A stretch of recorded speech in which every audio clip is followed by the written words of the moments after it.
Hi friends, welcome back to my channel and happy Monday. So today I have two vignettes that I'm sharing with all of you. We are decorating the console table in the entryway, and Winston here, many of you may remember him. I made him for one of my DIYs actually. So if you are interested in how to make Winston, I will link that video for you. And then we're also going to do a side table in the family room. So I hope you'll join me. At the end of the video, I'm sharing my featured gift of the week. And then my husband has so kindly offered to demonstrate how to make a fabulous steak using the gift I'm recommending. So stick around at the end for that. And if you don't mind, friends, can you give me a like and or a comment? That would be greatly appreciated. I'm so happy you're here. Let's get into today's video.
I love these little ceramic trees. They light up and they look so beautiful at night. I think mine came in a pack of 3, maybe 4, and they're darling. I'll have those linked in my description as well.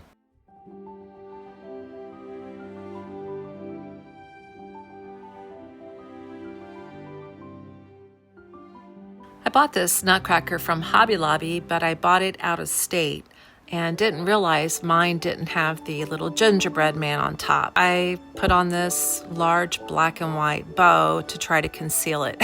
That's why he has a bow on his head.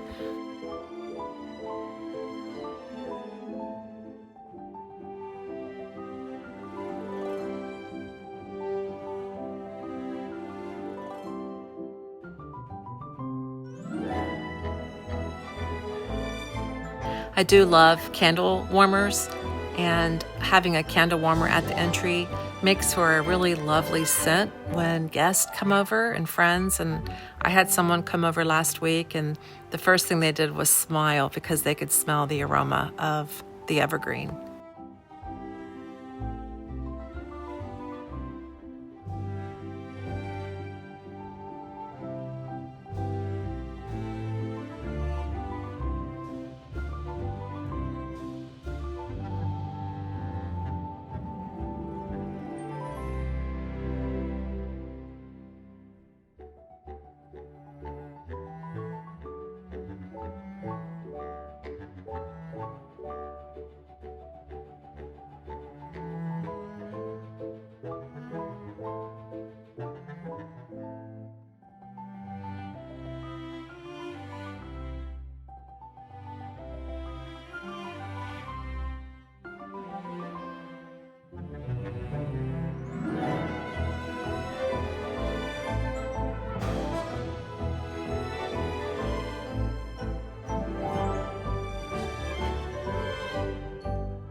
It's cold outside, but the fire keeps us warm.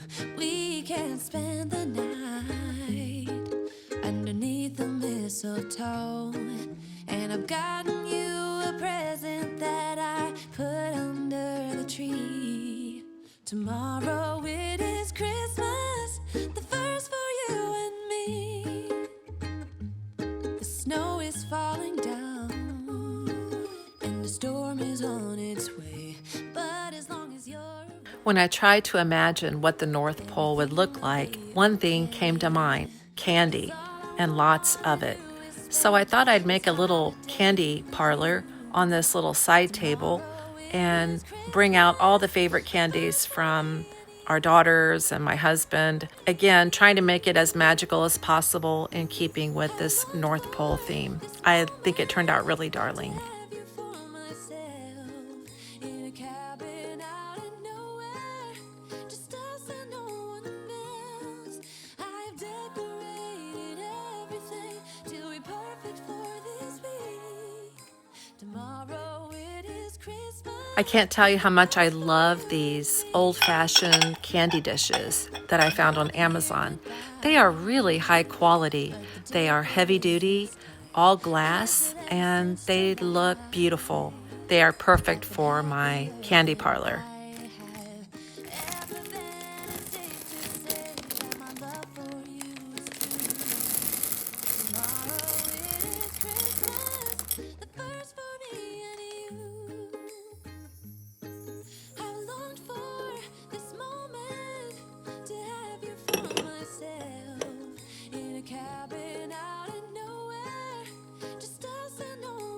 Sharing this little tidbit for all my Downton Abbey friends. This beautiful candy dish is actually featured in the series. I want to say it's season 2, when Sybil goes into town to a political event and she gets injured and Matthew carries her home, and then Mary has some food made for him. The strawberries are served in a dish exactly like this. So yes, it's my favorite candy dish. And I bought this dish because it had some red in it, and I thought it would tie in nicely and bring balance to the table since my Downton Abbey dish has red.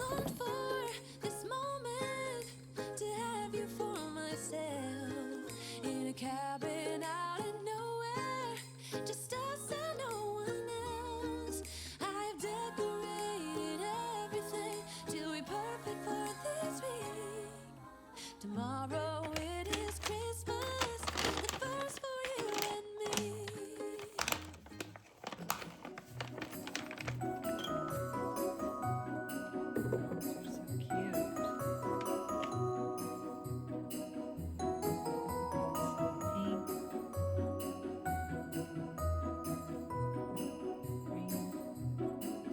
Very cute.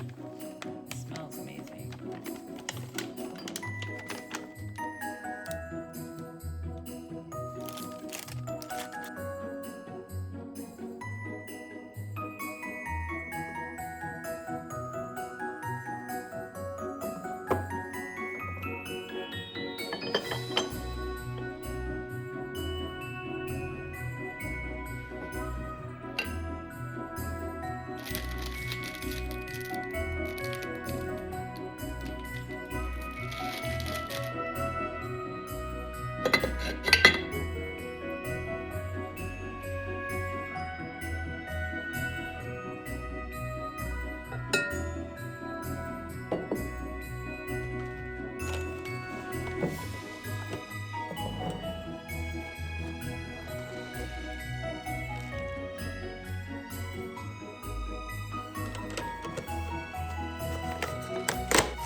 So this left jar I will be filling with puppy chow. My daughter loves puppy chow, but I know I need to wait a little bit closer to Christmas to fill it with that.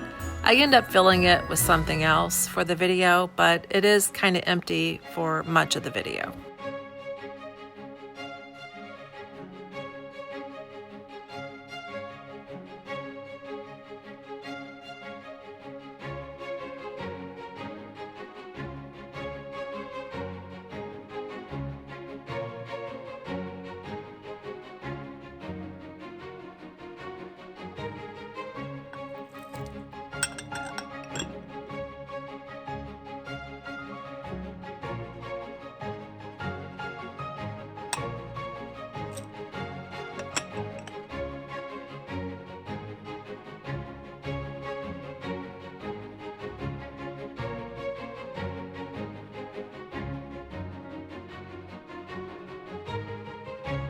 I try to envision what a child would like at Christmas, what makes it magical, and what would make for a magical Christmas experience. And I think this candy station is fabulous. And I'm excited to see the girls' reaction when they come through the door. Now, they tell me they don't watch any of my Christmas videos because they want to be surprised when they get here. So I gotta admit, I'm gonna be keeping my eye on their reaction to see what they think of this little candy station. I think they're gonna love it.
Okay, for this week's recommended gift, I am recommending these individual cast iron skillets.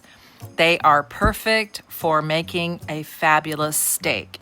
So this would be a great gift for those men in your life who love a delicious steak. This they will love.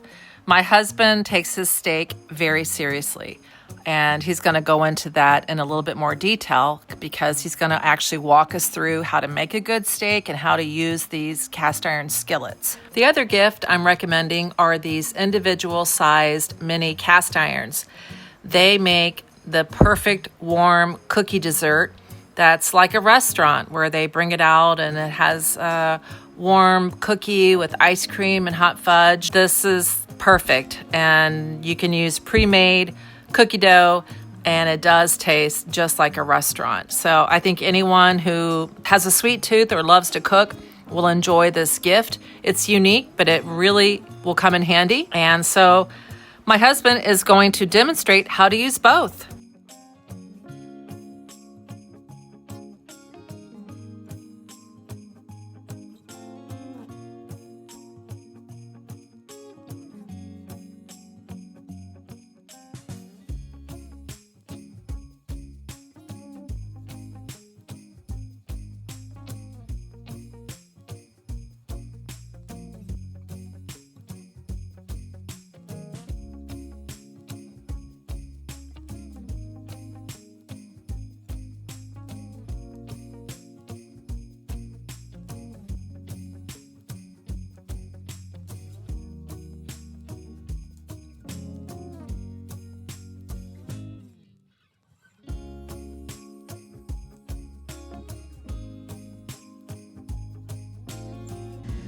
Okay, for my gift of the week, my husband is going to demonstrate how to make fabulous steaks using this cast iron. I'm telling you, it's delicious. So my husband's gonna take it from here. Hello, everyone. This is Mr. V. Steaks are a very big deal in my family. My dad, my brothers, and I are all very much experts when it comes to steak, or at least we think we are. V and I have decided that we are going to visit the #1 ranked steakhouse in every state in the United States. We've done 13 so far, and in 2026 we will probably be hitting 4, maybe 5 more. We consider ourselves connoisseurs of steak. I will tell you that the 2 best steaks, the best restaurants we've been to, hands down.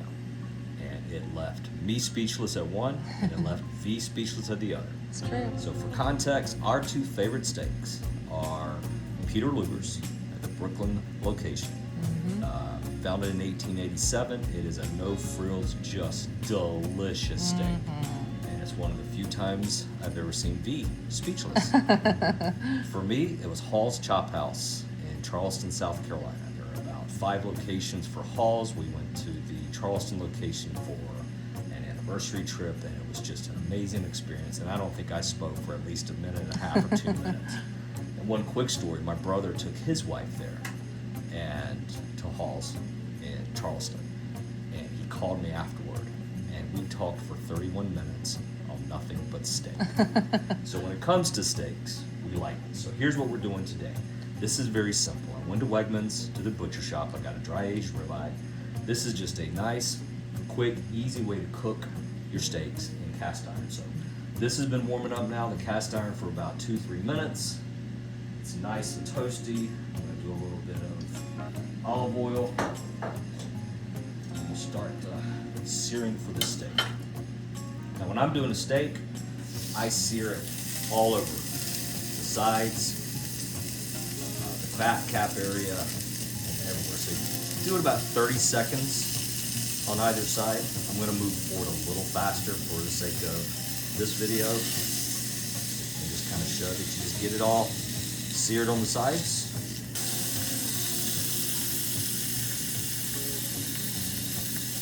And then you drop it.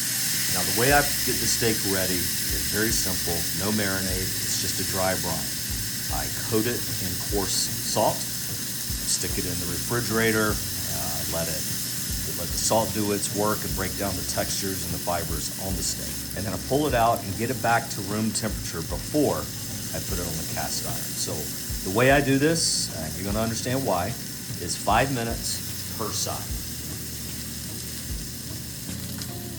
So we've gotten about 5 minutes on one side, and a nice little crispy char on this side. It's a good sear. Yeah, that's a really good sear right there.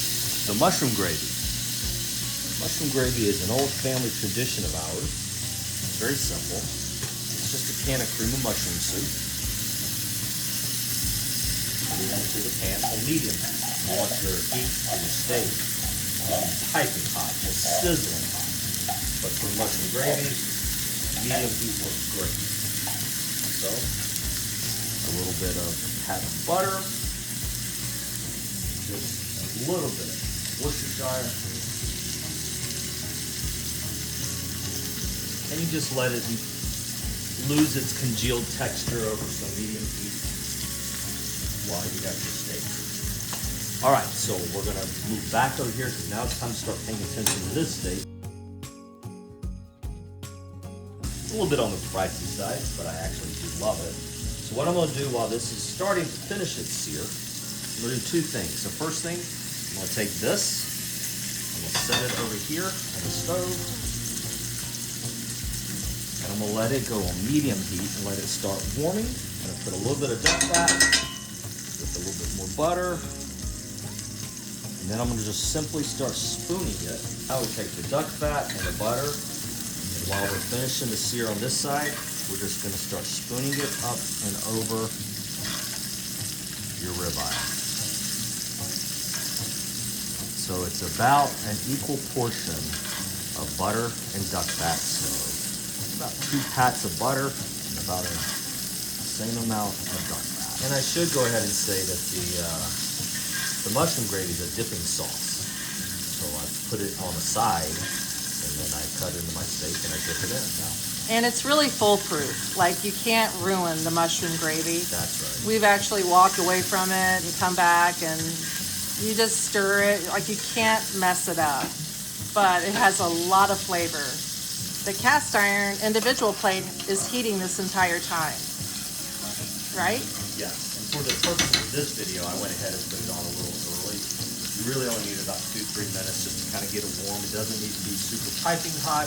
You're just going to want to melt some pats of butter and then put the steak into the butter to let it sizzle a little bit. That's great. And you serve it. So you're going to see in just a second. I am going to let the steak rest. So here's a secret for you wives out there. I just, my husband makes the best steak. And I'm never going to try to beat him because he'll always make our steaks. It's about the only thing I do really well. He is an exceptional That's cook a key thing. and baker. Oh, sweetie, I don't make steaks as good as you. So my husband always makes our steaks. All right, so we're just about done now with the steak.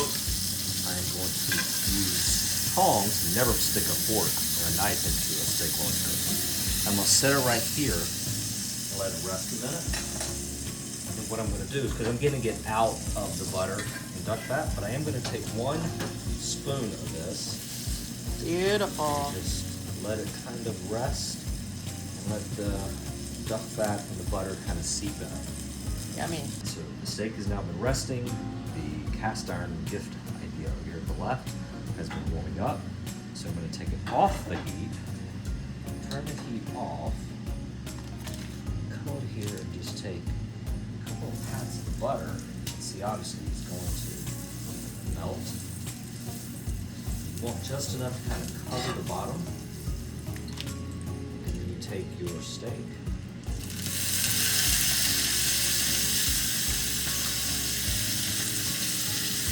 Let it sizzle, sort of like at Ruth's Chris. Yeah. And then it has the nice wooden plate to put it on. So do you let it rest then in that? So it's resting right now. Okay. Once you put the steak into the cast iron, it's pretty much ready to serve. So we need to let it rest a minute. It's ready to serve? It is ready to go. Okay. So now, the big reveal. Let's see how I did.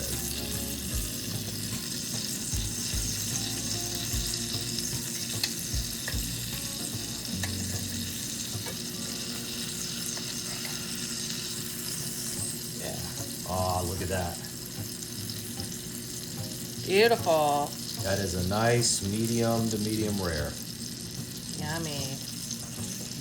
So the benefit of having the cast iron is the sizzle. So V and I do enjoy going to Ruth's Chris for some special moments. And as you know, they heat their steaks before they bring it out to the table to like somewhere around 1800 degrees. Wow. And they bring it out. The same thing at Peter Luger's. They do this little butter reduction.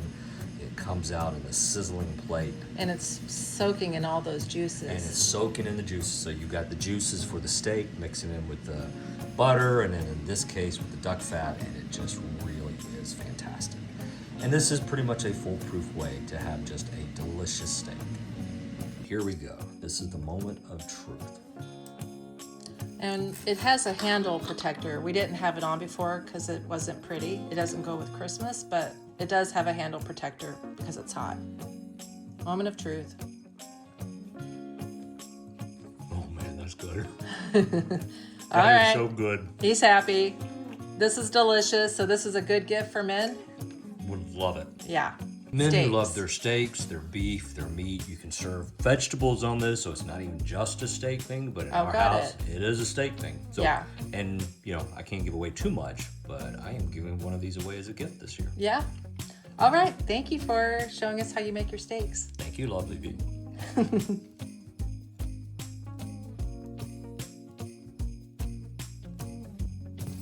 little bit of nonstick. had the oven preheating at 350 degrees. And then this is just very simple.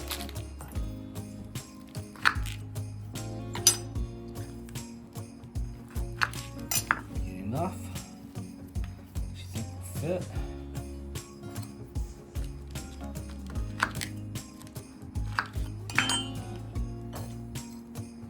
Get a nice little ball. And just push it down. You don't want to fill it up because you're going to be coming in with some delicious ice cream on top of this and some chocolate. 3/4 of the dough? It looks about a third and a third and a third, maybe a little bit more. So 2/3 of a whole cookie Two-thirds dough. of a whole cookie dough. And of course, if you don't want to eat an entire cookie skillet, you want to split it, Yeah. go for it. But you want to make sure you don't overwhelm it because you're going to be putting in ice cream. Time to go into the oven. Let's put it in. So now we have cooked it for 20 minutes in our oven. Might be 18 in yours, might be 22, but you can see it's a nice golden brown. Nice. Ice cream, it's a little puffed up, so it's going to sink in a little bit. That's great. That's what we wanted to do. Yummy. Now for some hot fudge. Got some nice heated up hot fudge.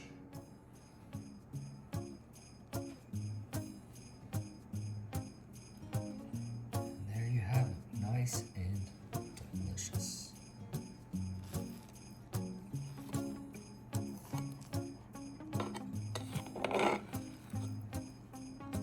Oh yeah. Just like a restaurant. How is it? Oh. Hot? Mm-hmm. Good? Mm-hmm. Yummy.